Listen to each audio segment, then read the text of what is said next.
Hoje estaremos iniciando a nossa terceira aula, baseado no livro do Eugene Peterson, Uma Longa Obediência na Mesma Direção, Discipulado numa Sociedade Instantânea. Hoje estaremos estudando o capítulo 3 do livro, que é o capítulo que fala sobre a providência. Deus o guarda de todo o mal. Nós começamos a estudar esse livro há 3 semanas atrás. A primeira aula foi a aula sobre o discipulado, cujo título lhe deu o autor do livro, O que te faz crer que pode apostar corrida contra cavalos. Nessa aula aprendemos que o discipulado não é como a sociedade atua costumeiramente, de forma instantânea, rápida. Não, mas o discipulado é devagar, lento, onde nós aprendemos com o nosso mestre devagar. A sua moral, aquilo que ele quer para nós, não pode ser algo rápido. Na segunda aula, cujo tema é arrependimento, e o autor deu o título Estou fadado a viver em Meseque, que é baseado no Salmo 120, em que nós iniciamos somente a nossa jornada como discípulos de Cristo, por meio do arrependimento. Não tem como iniciar a jornada sem passarmos por ele. E a terceira aula, que é a aula de hoje, como já tinha dito, é a aula sobre a providência. Deus o guarda de todo e qualquer mal. Logo no início da caminhada cristã, percebemos algo incrível. Não só uma coisa incrível mudou em nossas vidas, mas diversas. Como? Todas as nossas questões da vida são resolvidas. Todos os problemas acabam. Não existe qualquer adversidade que nos perturbe, pois temos paz com Deus. Então, nada nos abala. Não existe perigo que me faça ou nos faça ter medo. Nada e nem ninguém pode perturbar a bênção de um relacionamento que foi estabelecido pela fé em Jesus Cristo. Não sofremos acidentes, não temos mais discussões com o cônjuge, e os nossos filhos passam a ser obedientes. Tudo, a partir de nossa conversão, volta para o lugar. E as coisas devem ser assim mesmo, não devem? Afinal, se há perturbação, explosões de ira, solidão, acidentes, discussões e problemas de diversos tipos, é um sinal de que há algo errado com o nosso relacionamento com Deus. Será que é assim mesmo? Será que a Escritura nos ensina isso a respeito de quem Deus é? Todos nós que já caminhamos há algum tempo com o Senhor e temos um conhecimento razoável das Escrituras, sabemos que não é assim que as coisas funcionam. Não da maneira que escrevi no início. Muitas das vezes, os problemas não são resolvidos, mas acentuados. O medo dos perigos do mundo também não se vai. Às vezes há mais discussões do que paz nos lares por conta da entrada na família da fé. O próprio Cristo disse que muitas das vezes isso aconteceria, como escrito em Mateus 10, no versículo 34 ao 39. Não pensem que eu vim trazer a paz à terra. Não vim trazer paz, mas espada. Pois vim causar divisão entre o homem e o seu pai, entre a filha e a sua mãe, e entre a nora e a sua sogra. Assim, os inimigos de uma pessoa serão os da própria casa. Quem ama o seu pai ou a sua mãe mais do que a mim, não é digno de mim. Quem ama o seu filho ou a sua filha mais do que a mim, não é digno de mim. E quem não toma sua cruz e vem após mim, não é digno de mim. Quem acha a sua vida, a perderá. E quem perde a vida por minha causa, esse a achará. Palavras duras, não acham? Mas são palavras do Senhor. Ele disse que traria a guerra para dentro de famílias. Não de todas, mas dentro de algumas. Famílias onde nosso Senhor não é benquisto, aceito e adorado. Nessas famílias haverão guerra e não paz. Porque Cristo não admite ser amado menos do que uma mãe, ou um pai, ou filhos, ou qualquer outra pessoa. Ele deve ser a pessoa de maior estima. E por conta disso, abdicarmos de tudo, se for preciso, para segui-lo. O discipulado é árduo, irmãos, mas compensa. A dificuldade da vida cristã, como vimos no texto acima, de Mateus 10, não é sinal da desaprovação divina. Muitas das vezes, é sinal de que estamos trilhando o bom caminho. O caminho de sermos seguidores de Cristo, mesmo se, por um segundo, duvidarmos de seu amor por nós. O Senhor não irá se afastar e cuidar dos mais fiéis, não mesmo. Ele mesmo sabe que somos pó, como está escrito em Salmo 103, versículo 14. E continuará exercendo o seu cuidado para conosco, inclusive para que a nossa fé nele não se esmoreça. Os muçulmanos, por exemplo, não têm um Deus como o nosso. Alá recebe até o título de ser o misericordiosíssimo, na Surata Sumar, no versículo 53. Contudo, o que nos é contado sobre ele no Alcorão não parece ser um de seus atributos a misericórdia e o amor para com os seus fiéis. Talvez o maior atributo de Alá seja o poder. O que Alá diz é lei e acontece, mesmo se for contrário à moral já pré-estabelecida por ele mesmo. Alá, portanto, não parece fazer o que faz a partir de alguma perfeição moral sua, mas faz arbitrariamente de acordo com o seu querer, sem que um padrão moral o faça ou não fazer algo. Alguma lei pode ser estabelecida hoje e amanhã ser revogada, e mesmo assim ele exige obediência absoluta de seus fiéis. Deus, ao contrário, não muda, e as suas decisões e leis são baseadas nas suas próprias perfeições morais. A morte de Cristo foi um exemplo do encontro do amor de Deus e de sua ira. Deus nos amou ao despejar a sua ira em Cristo. A sua justiça e o seu amor são demonstrados juntos nessa mesma ação. Ele estabeleceu que para que alguém fosse salvo, esse alguém deveria praticar a lei de forma perfeita, como diz em Levítico 18:5. Mas não há um ser humano que não peque, como constata o pregador em Eclesiastes 7:20.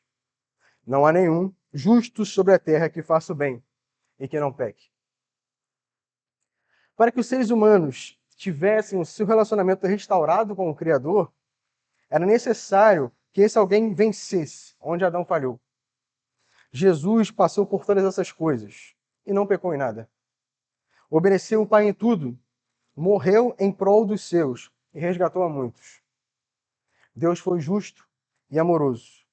Dificilmente se diria isso de Alá, que muda a sua lei a bel prazer. Voltando a falar sobre a jornada cristã, notamos que ela não é fácil. Mal começamos na estrada e muitas das vezes já iniciamos com dificuldades no caminho para a cidade celestial. Não era bem o que esperávamos, mas essa é a realidade. Então, para onde olharemos diante das dificuldades? O Salmo 121 é muito provavelmente a continuação do Salmo 120, que não termina de maneira muito positiva. Parece que esse salmo é uma resposta ao Salmo 120, dizendo para onde devemos olhar quando as dificuldades nos aparecem. Este salmo nos mostra também que devemos renunciar o caminho da idolatria para a adoração e confiança naquele que de fato é o merecedor dela, Deus. É descrito 3 tipos de perigos que os viajantes a caminho de Jerusalém podem sofrer no Salmo 121. O salmista fala sobre o tropeço na peregrinação, a insolação por conta da exposição contínua ao sol e sobre a fadiga e a ansiedade de percorrer uma grande distância a pé, que pode deixar alguém doente emocionalmente, como descrito por escritores antigos, como ficar aluado, ou como dito por nós hoje, ficar como um lunático.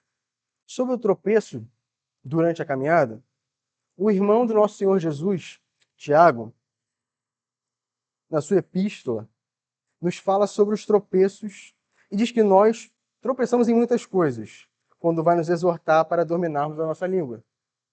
É certo que tropeçaremos em pecados.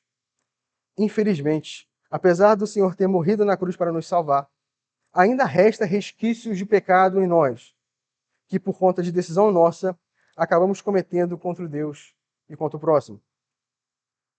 Mas, como diz o salmista, o Senhor nos guardará dos tropeços.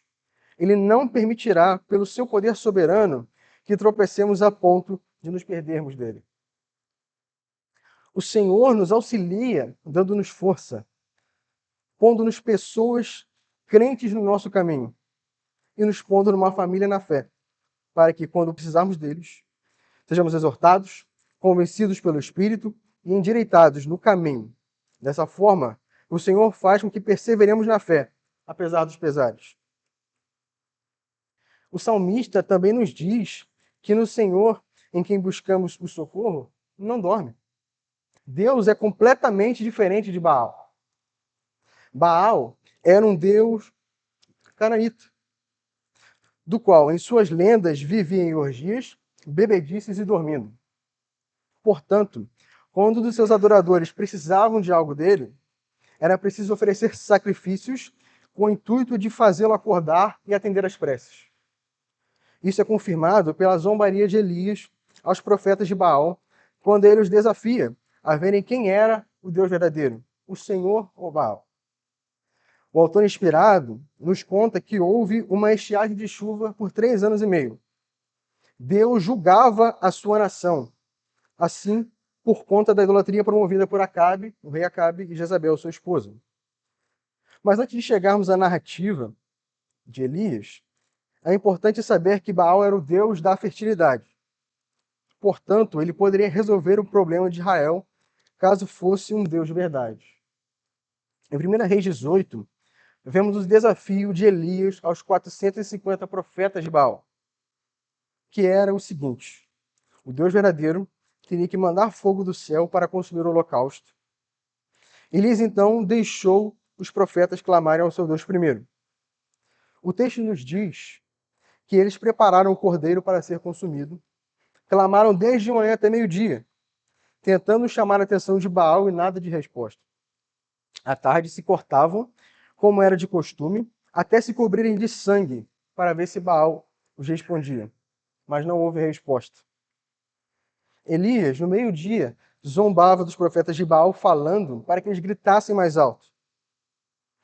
Que Baal poderia estar meditando, atendendo a outras necessidades, viajando, e como era de costume nas lendas de Baal, dormindo. O final, sabemos. Baal não mandou fogo do céu, mas o Senhor sim. Provando ser assim, o único Deus verdadeiro. Mas por que eu trouxe essa narrativa de Elias para esse estudo? Porque era costume dos hebreus, até mesmo antes da separação da nação para Reino do Sul e do Norte, de sacrificarem e cultuarem nos altos. Sendo que o tabernáculo já existia e, posteriormente, quando o templo foi levantado por Salomão, eles continuaram com essas práticas. Estes eram os lugares pelo qual Deus determinou que deveria ser adorado, com ofertas e holocaustos. Mas o povo continuava em constante idolatria, cultuando a outros deuses nos altos.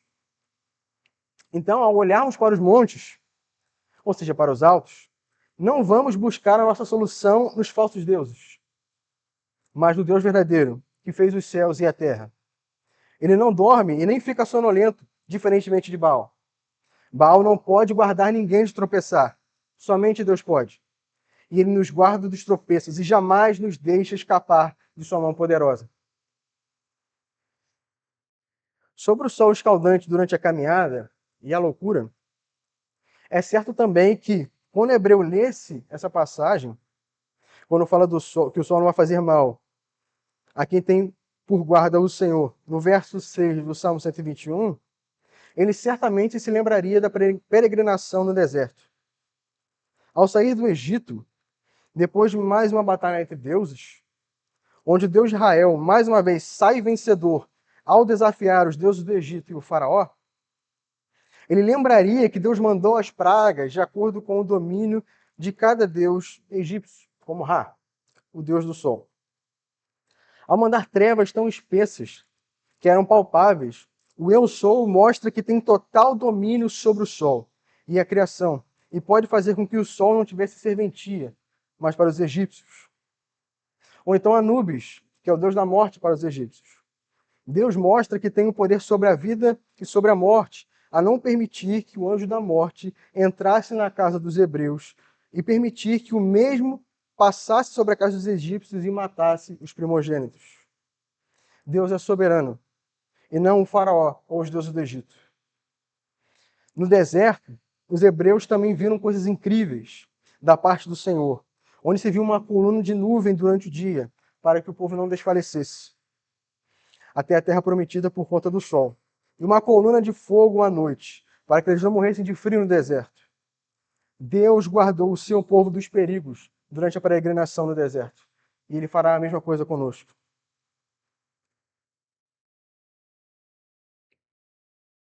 Por que ficamos desesperados então? Certamente pecaremos contra o Senhor durante a nossa caminhada. Teremos acidentes na estrada, como o povo de Israel.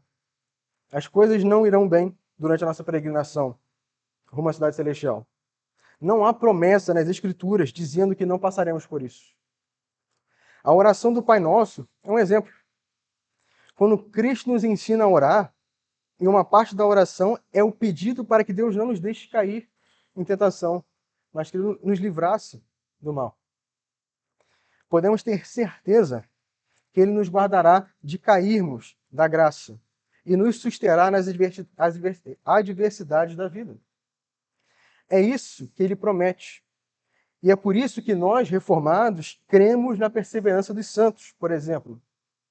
Cremos que Cristo irá nos manter firmes no caminho da salvação, como ele mesmo diz em João 10, 27, 29.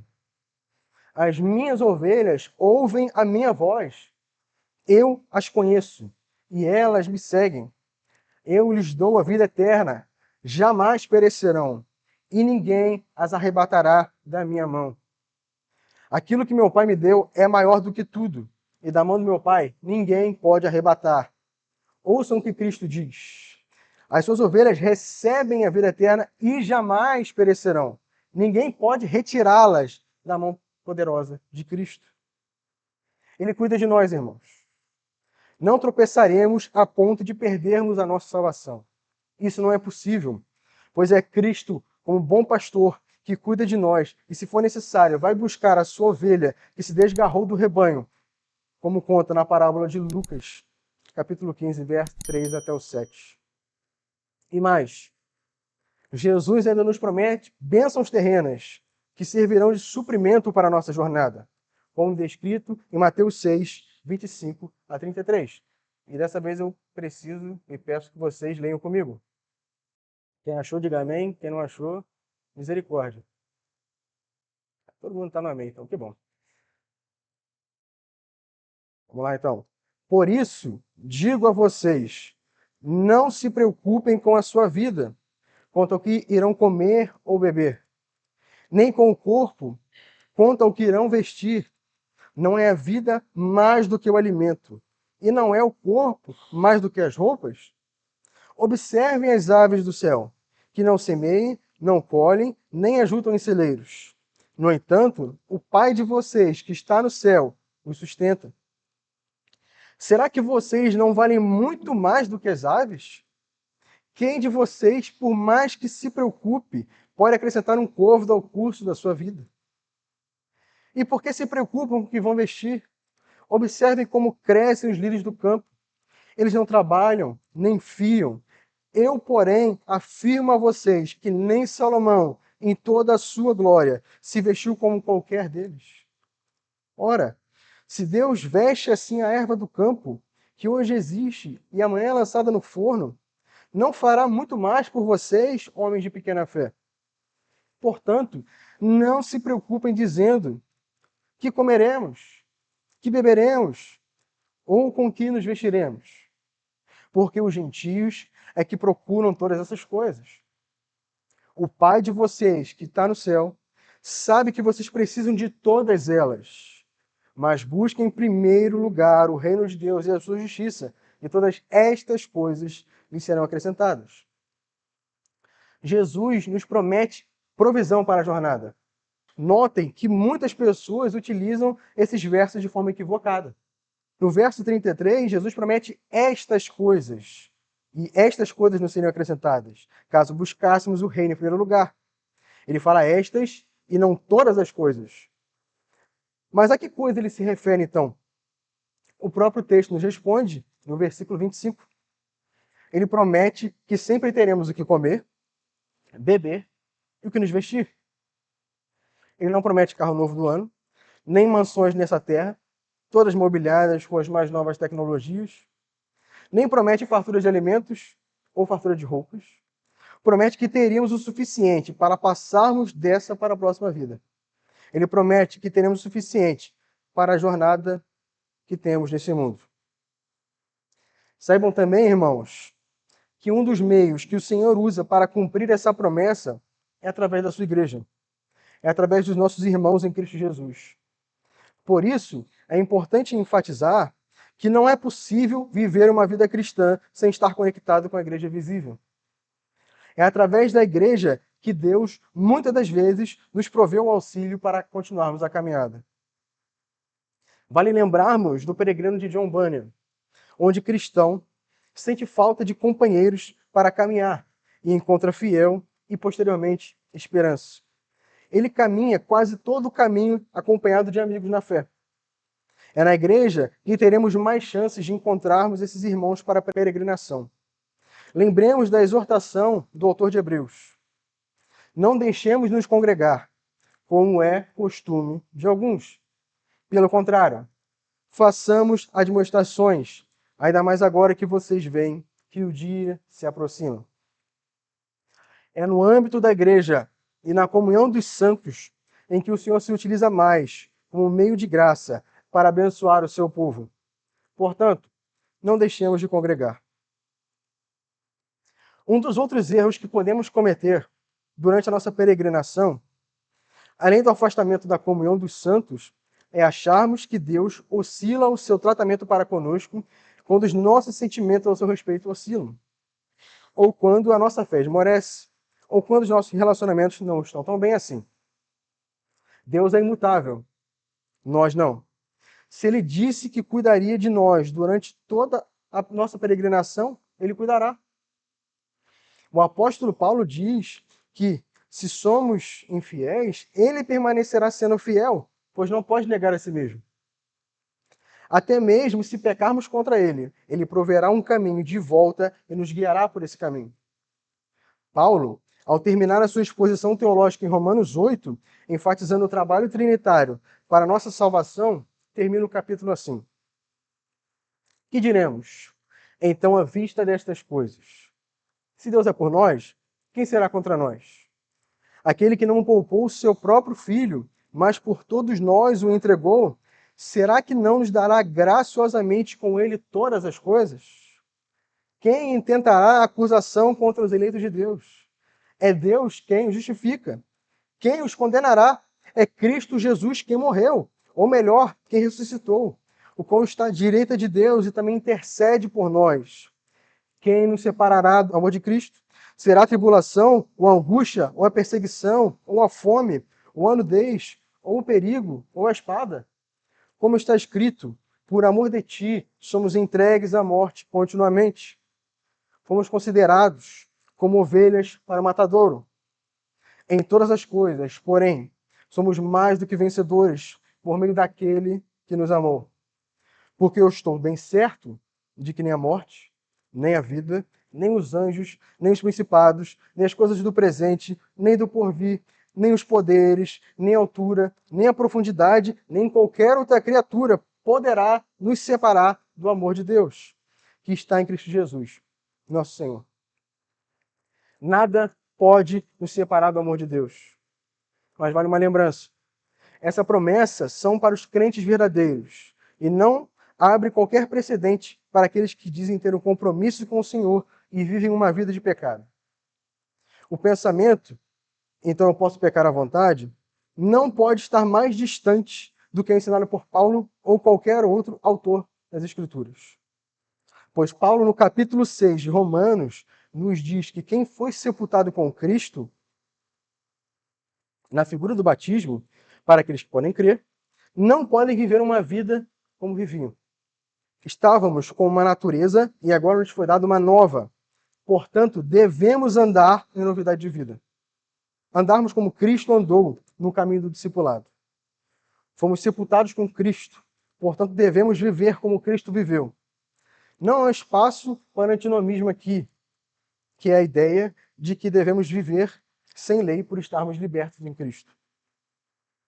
A nossa salvação tampouco depende de nossa intensidade de fé. Donald Carson, um teólogo batista, em um sermão sobre a nossa salvação, não depender de nossa intensidade da fé, conta a seguinte história para ilustrar. Gostaria de ler para vocês. Imaginem dois judeus cujos nomes são Smith e Brown, que são claramente nomes judeus. E claro que ele está brincando aqui. Entram numa pequena discussão na terra de Gósen no dia anterior à primeira Páscoa. E Smith diz a Brown: "Você está nervoso sobre o que acontecerá hoje à noite?" Brown respondeu: "Bem, Deus nos disse o que fazer por meio do seu servo Moisés. Você não precisa ficar nervoso. Você não sacrificou o cordeiro, não passou sangue nas ombreiras da porta? Você fez isso? Não está pronto e preparado para comer a refeição de Páscoa com a sua família?" Smith diz: "É claro que sim, eu não sou besta. Mas ainda é meio assustador com tudo o que tem acontecido aqui recentemente. Com moscas, rios se tornando sangue, é tudo muito estranho. E agora tem uma ameaça de morte para os primogênitos. Para você é fácil, porque você tem 3 filhos, eu tenho só um. E eu amo meu Charlie. E o anjo da morte vai passar essa noite. Eu sei o que Deus disse e pus o sangue lá, mas é muito assustador e ficarei feliz quando essa noite acabar." Brown, depois disso, simplesmente responde: "Que vem essa noite. Eu confio nas promessas de Deus." Então Carson prossegue depois da ilustração. Naquela noite, o anjo da morte passou e assolou a terra. E qual deles perdeu o filho? A resposta é claro que nenhum deles. Porque a morte não passou por cima deles com base na intensidade ou na clareza da fé exercida por eles, mas com base no sangue do Cordeiro. E é isso que cala o acusador. O sangue de Cristo cala o acusador diante de Deus e cala o acusador quando nos acusa diretamente.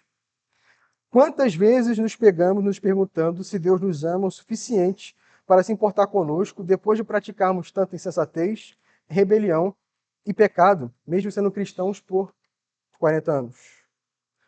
Damos desculpas a Deus, dizendo que tentamos e fizemos o melhor que pudemos. Contudo, tivemos momentos ruins. Não temos que ter outro argumento e não precisamos de nenhum outro fundamento.